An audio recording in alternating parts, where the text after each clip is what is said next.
Hello and welcome to Asake Online. My name is Lesley Moyo. The name of the program is Fix My City. We focus on service delivery issues affecting the region of Matebeleland. In this week's program, we focus on the Bulawayo Nkayi road, which has been under construction for decades. It dates back to the early 1990s where government sought to rehabilitate the road. But up to now, the road still remains in a dilapidated state. So we managed to speak to some villagers from Nyati who spoke of the challenges that they're having with the poor roads. Also managed to speak to some drivers who regularly use that road and they lobbied the government to attend to the roads. Recently, the Deputy Minister of Transport, Mike Madiro, told Parliament that government had diverted the funds allocated under the 2021 budget to rehabilitate part of the road to other needs. So meaning that the government will not be able to attend to this road this year. So meaning that they will roll over to the next budget allocation. So the villagers that we spoke to, they lobbied the government to attend to the road. We also managed to sit down with former Nkayi South Member of Parliament Abednico Bhebhe to find out the challenges that are there in terms of getting that road fixed because it has taken so many years and less than 50 kilometers have so far been attended to. And so Mr. Bhebhe pointed out some of the challenges that he had even when he was still in Parliament in lobbying the government as well as the minister in charge of the transport to get the road fixed. Let's get to hear from the villagers as well as the former Nkayi South MP Abednico Bhebhe. Umgqoko ufile and awuyenzi kule njengalaphana etheki laphana kusithi hayi awusayenzi. Mina ngilo okuningi engakukhuluma ngakho kodwa mina ngikhalela nje ukuthi libani kuyalungiswa enye indlela eceleni le yefile ilungiswa. Ngoba angeke sithi ingafakwa ama-page leyana vele sifuna ukulungiswa yonke indlela esifile sifuna ukulungiswa from scratch. Wena njengodriver ku-affecta njani emoteni yakho nxa uhamba emgwaqweni? Vele angigijimi vele ngihamba khona angila into engayenza yabo ngoba ngiyafuna ukuthi ngiyenze into engifuna ukuzenza. Ilibani ngilenteke kade nizaphapha phezulu. Ilibani ngilenteke kade nizaphapha phezulu manje angilanteke. Angilafula machina. Ilibani ngilafula machina kade nizaphapha phezulu ngoba imoto vele ayenze endleleni enje. Amashoku aphela lama spring aphela plus lokuchaya isampu kanye uyayichaya. Sampu yemoto uyayichaya ngaphansi. Uyayichaya. So ayindlela ifini. At least ingalungiswa yona le kuyayisokungcono. Umgwaqo lo ufile lo.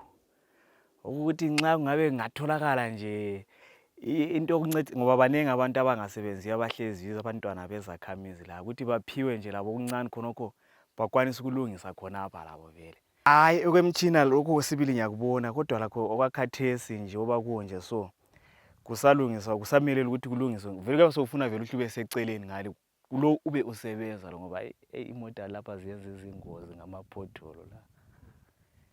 Ukuthi nxa ungaba khona sibili uncedo nje uhulumende engangenela ukuthi abantu bancediseke khona. Mbona ngani umgwaqo lo ona awukho asiwasibanga even kuhamba kusenziwa nje indawo yonke vele. Kungafika esigabeni ukuthi right ama youth akhona free angenzi lutho angela msebenzi. Abuye khona apha emgwaqweni. Mbona abaningi bangaphatheka kakhulu ngomgwaqo la. Ngoba khangela even labo malayicha abanye vele besebephele etown osokusenza ukuthi even lempahla masithunyezwe vele isisiza ngapha ekhaya cishe zingasafiki ngoba bese bedonda ukuthi umgwaqo uyawufile. So uqhakathekile ukuthi umgwaqo lo ulungiswe uze uyefika khona le Nkayi khona. Into ekhona umgwaqo lo kahle kahle vele izingozi. Osokubangela ukuthi abantu bevele becebe bephela ngenxa yezingozi nezabe sesenzakala kwapha emgaqweni amaphothula akhona yona la semgaqweni khona lokufa kwawo kanye uyabulala even lezi mota vele ama-Honda Fit kokuvele ngeke kuze kuyefika khona le Nkayi. Umgwaqo usulesikhathi wona ufile kahle kahle wonakele umgwaqo udinga ukulungiswa.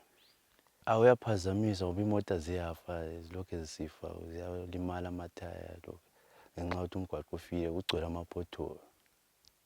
So vele uma usucabanga ukuya emakhaya ngabo yabe usudonda ngoba umgwaqo wangikhona uhambeke. Belifisa kwenziwe nje. Thina sifisa ukuthi umgwaqo ulungiswe. Siyasibona ukuthi kwesikhathi bayograde ubuye futhi izulu lini ukugudeke khona lokho kuliphatha njani njengoba lalikhangelela ukuthi lihambe emgwaqweni lani olungisiwe kuhle. Khona kahle kahle kuyamele uvele ulungiswe kuhle uze uyefika eNkayi maybe njengoba kulokho kulungiswa lapha ku-highway la. Ayizayihlangana mhlawumbe le ngozi zomgwaqo ezenzakala ngenxa yesimo somgwaqo nje. Sike sahlangana layo ngoba imoto yachaya iphotholo lapha yagcina siyabhekuka.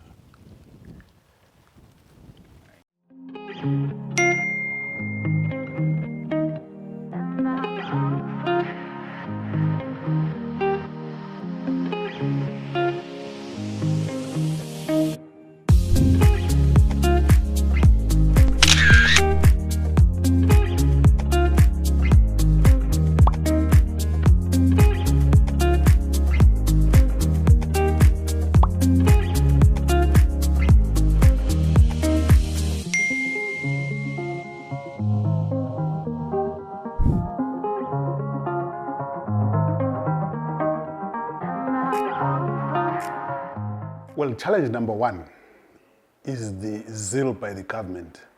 They absolutely have no zeal to have that road reconstructed and finished.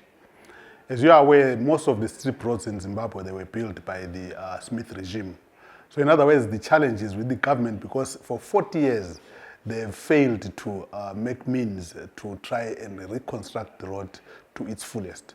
And if you compare with other areas that had strip roads, that were connecting certain provinces, they were all retarred after independence. So the challenge is the sitting government currently.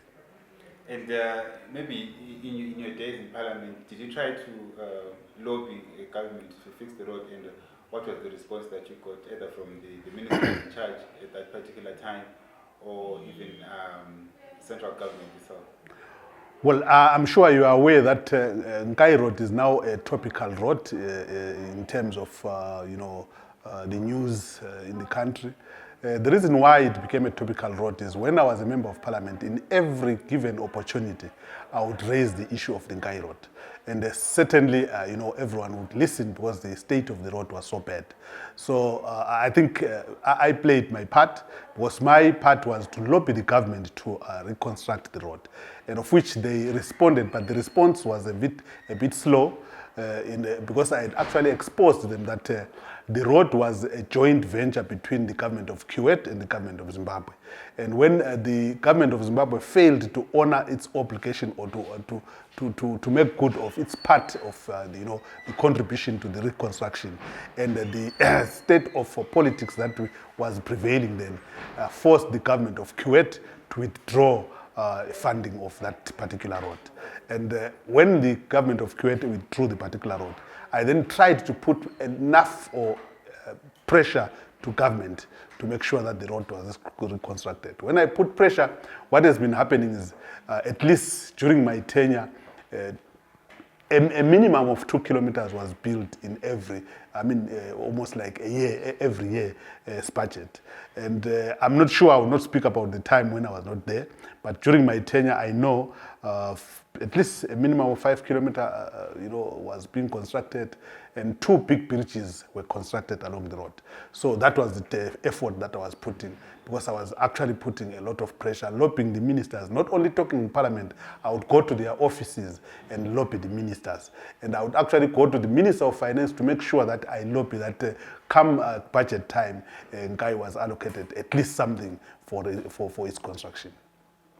Okay, people, especially from this region, they always say that politicians from the side, they don't push development, and they always point out to such projects like the Bulawayo Nkayi Road. What is your response as someone who once represented people from this, from Bhebhe in the parliament? Do you feel that you have the power or the authority maybe to spearhead development, especially in the Bhebhe region? Let me take you back to the era of 1982 to 1987. The reason why that Kukuraundi, genocide was committed, it was to suppress the region. It was to suppress the people of this region. It was to suppress the party, which is ZAPU, that was dominant in this region. And once you see a sitting government having the ideas of suppressing a people, suppressing a political party that is dominant in the region, it means that particular government has no interest at all about the region and its people. So that's point number one. Point number two, you'd find that it is very difficult for you to lobby somebody who already has got a grudge with you or has got a gripe with you. Once that person has got a gripe, it's just a formality to say, look, I'll just do what I was elected to do. But when you talk to the person, look him straight to the face, look him straight to the eye, it will prove to you that this person has got no interest to service the region. So the problem that we have as a people of this region is ZANU-PF. ZANU-PF has proved beyond doubt that they don't like the people of this region and the entire region in general. If you look at what is happening right now, most of the tenders that, for instance, I want to give you the recent tender of cutting grass from Bulawayo to Victoria Falls Road. Guess what? A company in Harare was given a tender, but when there were people that tendered from this region, and they were not given that tender, it just shows, it goes to show you that the people that are ruling right now, they are actually suppressing the region and its people. And is there any way that maybe people from Bhebhe can lobby for the government, especially, or put as much pressure as they can to get such projects happening? It's possible if, for instance, if people in Bhebhe could unite, and unite for a common purpose, unite for a purpose that we are saying, we want to unite and push government to, one, implement true devolution. Devolution that is not driven by government allocating funds, but devolution that is driven by a constitution that will actually put a ratio in terms of percentage on how the monies collected in the regions are going to be retained to actually spearhead development. As it is, the current situation is Bhebhe is divided. There are so many political parties, there are so many interests that are going on in Bhebhe. As long as that has not been solved and people unite for a common purpose, then we'll still struggle to make sure that, to push for the development of this region. The way forward, according to me, the way forward is, I want to lobby, or I want to be part of those people that are lobbying for the unit of Bhebhe. In Bhebhe, for us to realize development, we don't want to see a person claiming that is ZANU-PF, nor is MTC, nor is ZAPU. We want a collective effort to come together and start voting the councillors that are going to fight for the development of Bhebhe. Start voting for the MPs that are going to fight for the development of Bhebhe. Start having those two combined together and lobby for a proper,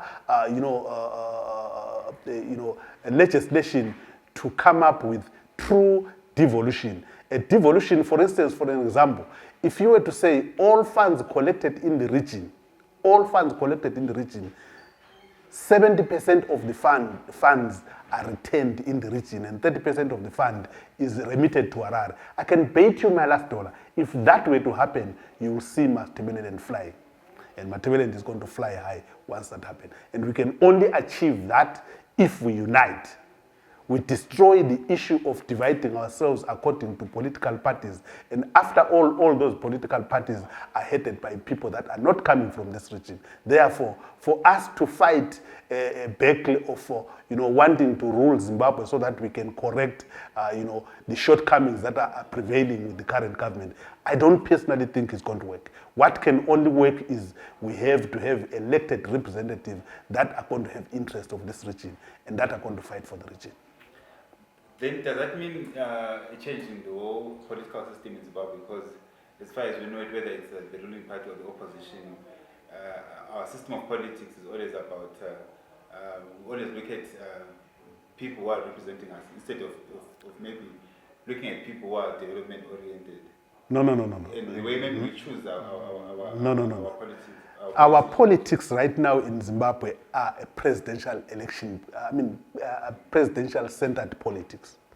We need to run away, because the presidential election or the presidential centered kind of politics is it resembles a one-party state, or it resembles one center of power. And once you endorse or you adopt a system that pushes one center of power, you are not going to achieve anything, because you are making decisions to be central in Harare. And once decisions are central in Harare, you can't achieve true devolution. When you talk of devolution, we should desist from the issue of one center of power. We should actually look at the devolution status. For an example, I don't believe that a governor should be appointed by a president, because once you do that, it's actually endorsing one center of power, right? It's actually endorsing dictatorship, because it is only one person who decides who becomes the head of Matabele North region per se. So you need to have a system where a governor of a province should be elected by the people, and the governor of the province should be answerable to the people. And once a governor of a province is answerable to the people, coupled with the suggestion that I put that we have to retain a certain percentage, for instance, 70% of the monies realized in Matabeleland to be retained in Matabeleland for development, I can bet you my last dollar, once we do that, the politics of Zimbabwe is going to change.